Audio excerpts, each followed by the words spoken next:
Hello നൻപൻസ്, അങ്ങനെ നമ്മൾ കണ്ട മൈസൂർ പാലസിലെത്തി കേട്ടോ. എടാ കാണിച്ചടാ, ടിക്കറ്റ് കാണിച്ചടാ. 200 ബഡ്സ്. ഓക്കെ.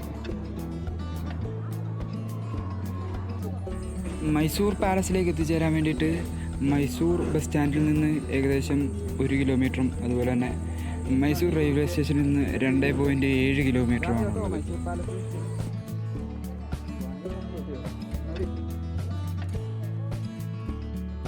അപ്പോൾ ഇതാണ് നമ്മുടെ മൈസൂർ പാലസ്. 1912 നിർമ്മിച്ച കൊട്ടാരമാണ്. ഏകദേശം 112 വർഷത്തോളം പഴക്കമുണ്ട് ഇപ്പോൾ ഇതിന്. എന്തായാലും അത്യാവശ്യം വലിയൊരു കൊട്ടാരമാണ്. നമ്മൾ വന്ന് കണ്ടിരിക്കേണ്ട ഒരു സംഭവം തന്നെയാണ് മൈസൂർ പാലസ് എന്ന് പറയുന്നത്. ഓക്കെ,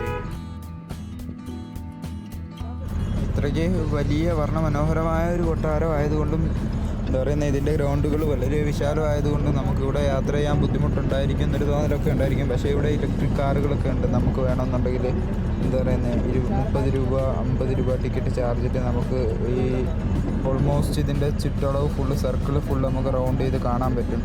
പിന്നെ എന്താ പറയുന്നത്, ഏറ്റവും വിശാലമായിട്ടുള്ള കുറേ ഗാർഡനുകളുണ്ട്. അത് ഭയങ്കര ഒരു അട്രാക്ഷനാണ് ഈ മൈസൂർ പാലസിൻ്റെ. അതുപോലെ തന്നെ ഒരു ഈവനിങ് ടൈം മുതൽ രാത്രി സമയങ്ങളിലൂടെ ഭയങ്കര എന്താ പറയുന്നത്, ദീപാലങ്കൃതമായിട്ട് ഭയങ്കര കളർഫുള്ളായിട്ടായിരിക്കും ഇത് നമുക്ക് കാണാൻ. കാഴ്ചഭംഗി വളരെ മനോഹരമായിരിക്കും ആ ഒരു ടൈമിൽ. നമുക്ക് വളരെ മനോഹരമായിട്ട് ആസ്വദിക്കാൻ പറ്റുന്നൊരു ടൈമാണ് നൈറ്റ് ആണെങ്കിലും. പക്ഷേ നൈറ്റ് എൻട്രൻസ് കാര്യങ്ങളൊന്നുമില്ല. പുറത്തുകൂടി പോകുമ്പോഴത്തേക്ക് ഔട്ട് സൈഡിൽ നിന്നുള്ള ലുക്കിൻ്റെ കാര്യമാണ് പറഞ്ഞത്. അപ്പോൾ നമുക്കിനി മൈസൂർ പാലസിൻ്റെ അകത്തെ വിശേഷങ്ങളിലേക്ക് വരാം. മൈസൂർ പാലസിൻ്റെ അകത്തേക്ക് കയറുമ്പോൾ തന്നെ എന്താ പറയുന്നത്, ആ രാജകീയ പ്രൗഢി എടുത്ത് കാണിക്കുന്ന രീതിയിലുള്ള ആ തൂണുകളിലെ കൊത്തുപണികളും അലങ്കാരപ്പണികളും വർണ്ണമനോഹരമായ അന്തരീക്ഷമാണ് നമുക്ക് കാണാൻ പറ്റുന്നത്. ഇവിടുത്തെ തൂണുകളുടെ വലിപ്പവും അതുപോലെ തന്നെ എണ്ണവും അത് വളരെ വലിയൊരു സംഖ്യയാണ്.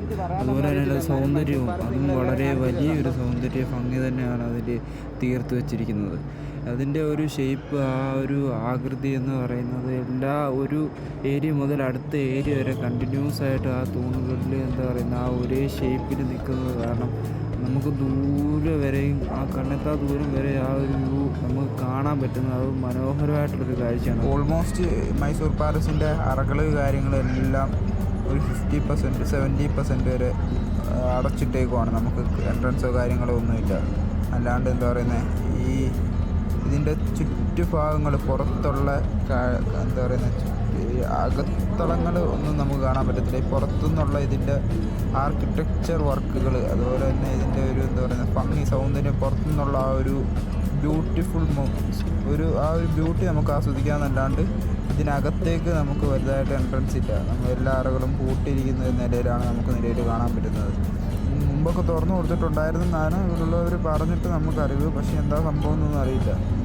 പിന്നെ എന്താ പറയുന്നത്, നമുക്കിവിടെ കാണാൻ പറ്റുന്നതെന്ന് പറഞ്ഞു കഴിഞ്ഞാൽ പഴയ രാജാക്കന്മാരുടെ കുറേ ചിത്രങ്ങൾ, അതും എന്താ പറയുന്നത് പെയിൻറ്റിങ്ങാണ്, നാച്ചുറൽ പെയിൻറ്റിങ്ങിൽ ചെയ്തെടുത്ത് അത് ഒരുപാട് ആൾക്കാർ ഗിഫ്റ്റ് ചെയ്ത സംഭവങ്ങൾ, അങ്ങനെ കുറേ പഴയ പുരാതനമായിട്ടുള്ള കുറേ സംഭവങ്ങളൊക്കെ നമുക്ക് ഇവിടെ കാണാൻ പറ്റും.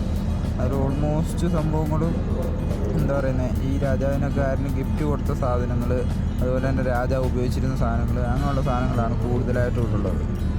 പിന്നെ കൂടാണ്ട് ബാക്കി എന്തൊക്കെയോ സംഭവങ്ങളൊക്കെ ഉണ്ട്. അതൊക്കെ അറകളിൽ വെച്ച് ലോക്ക് ചെയ്തേക്കുവാണെന്നൊക്കെയാണ് പറയുന്നത്. അവിടെ നമുക്ക് ഓൾമോസ്റ്റ് ഒരു 70% സംഭവങ്ങളിലേക്ക് നമുക്ക് എൻട്രൻസ് ഇല്ല. ഇതിൻ്റെ ആ ഒരു ഔട്ട് സൈഡ് ഫുള്ള് നമുക്ക് ചുറ്റി കാണാമെന്നല്ലാതെ അത് പാലസിനകത്തുള്ള ഹോളുകൾ കാര്യങ്ങൾ അതുപോലെ തന്നെ എന്താ പറയുക രാജ്ഞിയുടെ റൂം, അതായത് മേക്കപ്പ് റൂം കാര്യങ്ങൾ അതൊക്കെ കാണാൻ പറ്റുന്നല്ലാണ്ട് പിന്നെ സിംഹാസനങ്ങൾ കാര്യങ്ങൾ ഇതൊക്കെ നമുക്ക് കണ്ട് ആസ്വദിക്കാമെന്നല്ലാണ്ട് ഇതിൻ്റെ ഒരു അകത്തളത്തിലേക്ക് നമുക്ക് കയറി ചെല്ലാൻ പറ്റത്തില്ല. എല്ലാം ഓൾമോസ്റ്റ് ലോക്കാണ്.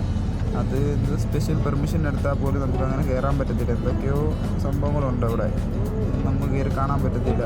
പണ്ട് നേരത്തെ ഇതിൻ്റെ ഏകദേശം കുറച്ച് ഭാഗങ്ങളോടൊക്കെ ഓപ്പൺ ആയിരുന്നെന്നാണ് നമുക്കറിയാൻ കഴിഞ്ഞത്.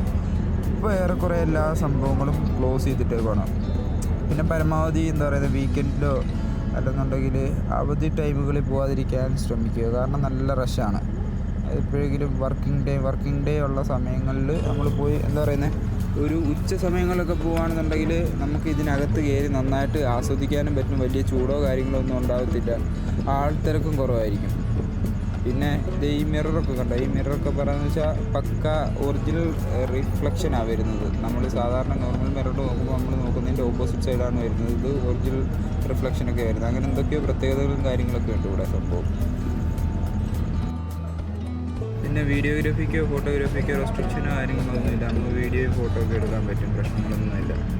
എല്ലാ സംഭവങ്ങളും നമുക്ക് പകർത്തി നമുക്കൊരു മെമ്മറീസായിട്ട് സേവ് ചെയ്യാൻ പറ്റും. പിന്നെന്ന് പറഞ്ഞു കഴിഞ്ഞാൽ വീഡിയോ പകർത്താനുള്ള ഒരുപാട് സംഭവങ്ങളുണ്ട്. കാരണം അത്രത്തോളം ഒരു എന്താ പറയുക സൗന്ദര്യം ഒളിഞ്ഞിരിക്കുന്നൊരു സ്ഥലമാണ് ഈ മൈസൂർ പാലസ് എന്ന് പറയുന്നത്. അതും നമുക്കിതിൻ്റെ പുറം വശങ്ങൾ മാത്രമേ കാണാൻ പറ്റൂ, അല്ലാണ്ട് ഷോക്കേസ് ചെയ്തിരിക്കുന്ന സംഭവങ്ങളൊക്കെ കാണാൻ പറ്റും. അല്ലാണ്ട് അകത്തേക്കൊന്നും നമുക്ക് എൻട്രൻസ് ഇല്ല. പക്ഷേ കാണുന്നത് തന്നെ വളരെ ഭംഗിയുള്ളൊരു സംഭവമായിരിക്കും.